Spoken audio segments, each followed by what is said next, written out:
speech, freedom to say, freedom to think.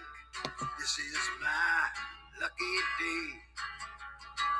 Freedom of thought, freedom of dreams, freedom to believe that we all can be kings.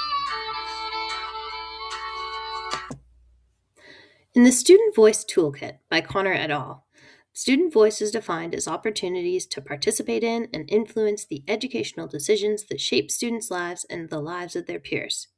Student voice can take many forms, even in the context of the LLC. In this presentation, I will be exploring why student voice is essential, as well as some practical ways to empower student voice in the library. Why is student voice essential in the LLC? First and foremost, student voice promotes intellectual freedom, which is a core value of the teacher-librarian profession. The Canadian Federation of Library Associations affirms that all persons in Canada have a fundamental right to express their thoughts publicly. If we do not provide opportunities for students to express their thoughts and opinions in the LLC, we are denying their right to intellectual freedom. Secondly, student voice is essential in the LLC because it helps foster a sense of belonging and ownership of the space. As teacher librarian Rachel Grover describes, the more you involve your students, the more your library will become a space that truly belongs to them. If we want our students to feel comfortable, welcomed, and connected in the LLC, we should allow them to help shape it into a place where they want to be. Another reason to prioritize student voice is the positive impact it has on reading motivation. Not only are students more incentivized to read books they choose themselves, but they also place a high value on the opinions of their peers and can be motivated to read more when books are chosen or recommended by other students. In a study conducted by Brooks, students were given the opportunity to choose materials to read rather than being assigned materials. The result was an increase in motivation and academic success for all participants. Finally, student voice is essential because it helps ensure that the collection includes mirrors, windows, and glass doors for all students.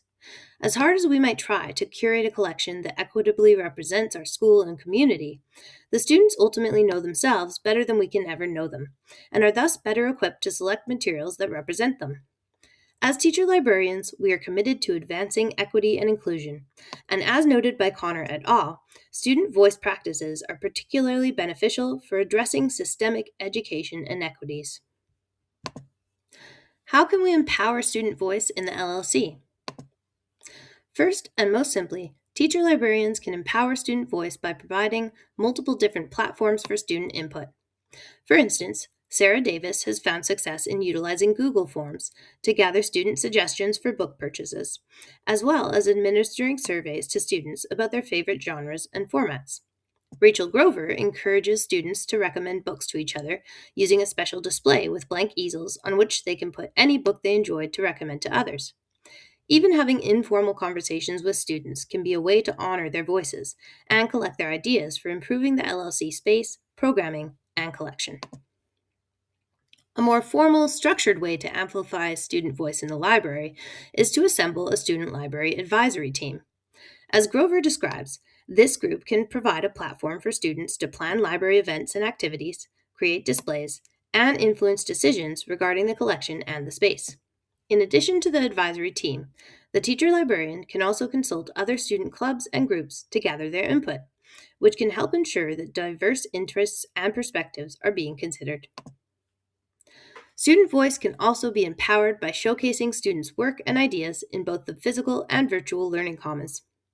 With students' permission, the library can be a wonderful place to display their artwork and/or class projects, demonstrating that their work and ideas are valued. Student-created book reviews can also be shared to support student voice and promote reading engagement. For example, when Jennifer Casa-Todd's students return a book, she asks them to share a review on a post-it note as well as the song they feel would best match the book. She then creates a TikTok video or Instagram reel using an image of the cover and the song, and points students have shared about the book. There are many more ways to empower student voice in the LLC, and many more reasons to do so. Check out these resources to learn more.